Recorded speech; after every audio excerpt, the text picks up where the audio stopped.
Hey everyone, I'm Libby Shaw and thank you for tuning in to, I guess, what will be known as the first episode of The Libby Shaw Show.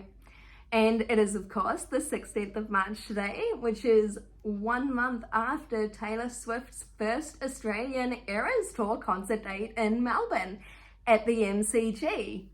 And so it probably goes without saying that Taylor Swift will be one of the subjects that I talk about in this video and on this channel. And so let's just get straight into that, because that sort of explains a bit about why I've started this channel and why now. So basically, I was lucky enough to score tickets for both Melbourne and Sydney. Words cannot even describe how lucky I was, because it was life-changing. Every Taylor Swift tour that I've been to has been life-changing. So we'll go back to the Red Tour. So the year was 2013. I was a new fan. I kick myself every day for what I'm about to say. I stupidly sold my ticket, so I didn't go to the Red Tour. Fast forward to a year later. Taylor Swift was touring Sydney. It was 2015. It was the 1989 World Tour. And I was like, I missed out on this tour a couple of years ago. I should buy a ticket. So I bought a ticket, and there's this weird kind of thing with me and Taylor Swift tours.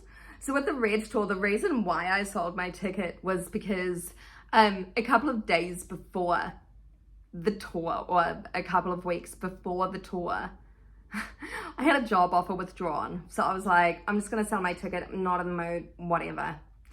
So I sold it. Well, fast forward to 2015. I kid you not. A day before the 1989 World Tour. The day before. I repeat, the day before the 1989 World Tour, I was sacked from my job. So I wasn't going to go. So I ended up going, and I was going to leave Sydney. But at that tour, Taylor Swift, she was doing like one of her, standard speeches. And in this particular case, the speech was before Clean. And she raves about every city that she goes to. Like, we all know that. We all know it's not unique, but we all feel like it's unique. Like, she loves us the most, And so she was talking about Clean, and she convinced me to stay in Sydney. Okay, so then fast forward to the Reputation Stadium tour. I'd just started studying acting. Yes, I study acting, screen acting and the Meisner technique. And so I'd just started studying that. Then fast forward to the Eras Tour. The job or life-changing thing kind of happens again. So I got through the tour without any radical changes. And then a week after the tour, I left my job again. Like, what is that about? It's like whenever Taylor Swift tours, something's going to be happening in my life with work or whatever. And so that sort of actually brings me to why I'm starting this channel today. So getting into radio presenting, TV presenting, any kind of thing where I'm talking about media, or, where I'm performing or being creative, or anything in that sort of space has always been a passion of mine. And in the weeks leading up to the Eras Tour, that is some of the most fun that I have ever had.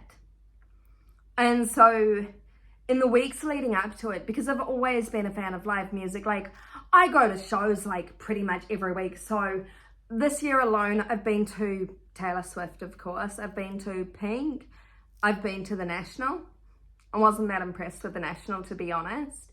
Like, I think, having one or two drinks on stage is fine.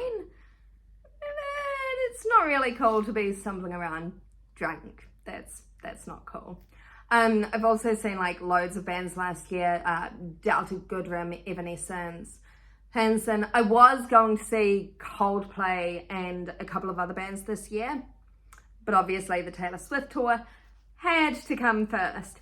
And so anyway, getting back to the lead up to the Taylor Swift Eras tour, that was some of the most fun that I'd had in a very long time, because I was finally doing something that I cared about again. I was doing something I was genuinely passionate about, like the way I approached that lead up to the concerts with the meticulous outfit planning.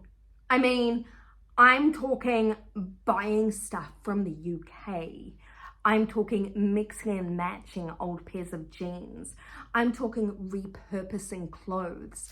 I'm talking using jewelry that I'd had since 2017 that I'd never used. I'm talking planning the details of going to Melbourne. So I live in Sydney, in case you didn't know, I live in Sydney, and I went to Melbourne. And that was a last minute trip. Like, not planned at all, but I made it work. And that was the most fun I'd had. And so I kind of started to ask the question, am I really doing what I want with my work? And the answer, of course, was no. The answer was a definite no, not at all. I love studying acting. That is where my passion is as well. So it's like anything with acting and media and performing, but I haven't been doing that recently. And so that is basically why I've started this channel now, because I'm sort of like, I guess you could say I'm inspired by Taylor Swift and the Eras tour, because I was finally like, even though it was just a month in the lead up, I was doing something I really cared about. And like preparing for the concerts, I was doing something I really cared about, you know, live events, live shows, music, entertainment, and I was going to say, that's what I was going to say. Lost my train of thought there for a second. So there's actually two other YouTube vloggers that I regularly follow. So I follow Nana Shelby. So she's a Swiftie vlogger. She's from the US. I think she's from California. She has a blog. Her vlogs are brilliant. If you don't already watch her, you need to watch her. And then there's Ali Sheehan. She's an Australian blogger and she's based in Melbourne. She's also brilliant. Like, she's branched out a bit from just talking about Taylor Swift. Taylor Swift is the predominant focus of her channel, but you can expect, you know, lifestyle stuff. You can also expect other entertainment stuff. Like, she recently went to the Jonas Brothers, and you can basically expect a whole range of different topics. And so my channel, my show, the Libby Shaw Show, will be a combination of that. It'll be a bit about Taylor Swift. Taylor Swift will probably be the main focus.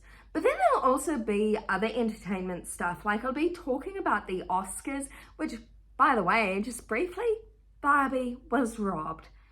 The entertainment industry obviously did not understand the purpose of the movie. They did not understand the message. They totally disregarded it.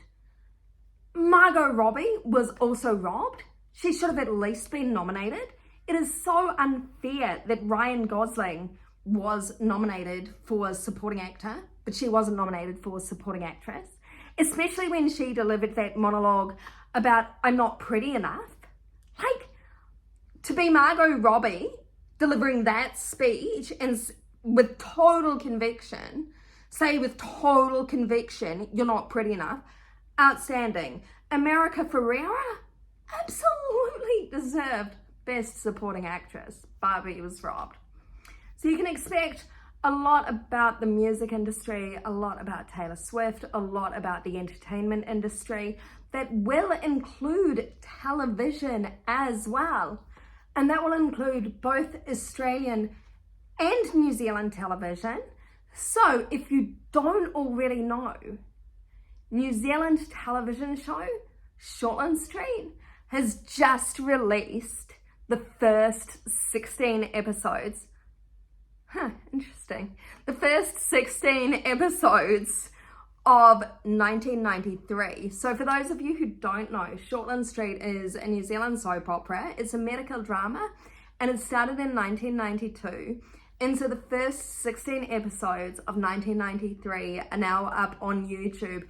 And it is so fascinating seeing the early storylines and seeing how different things were back then, like in terms of filming.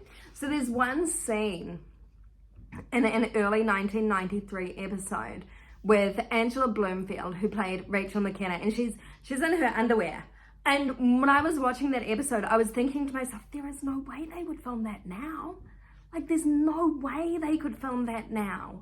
Like, there'd be all kind of like restrictions, and they'd have to do it another way. Like, they'd probably just film from here upwards, and they'd make it look like she was, you know, minimally dressed, but she'd really be wearing a lot of clothes. So anyway, that is a little bit about who I am, why I've started the channel, and what you can expect from future episodes. And I guess I'm aiming to do 2 to 3 videos per week. Obviously they'll be of different lengths, they'll have different subjects, it'll be whenever I'm inspired. But this was the first video, so thanks for tuning in, and I hope to see you again. Bye!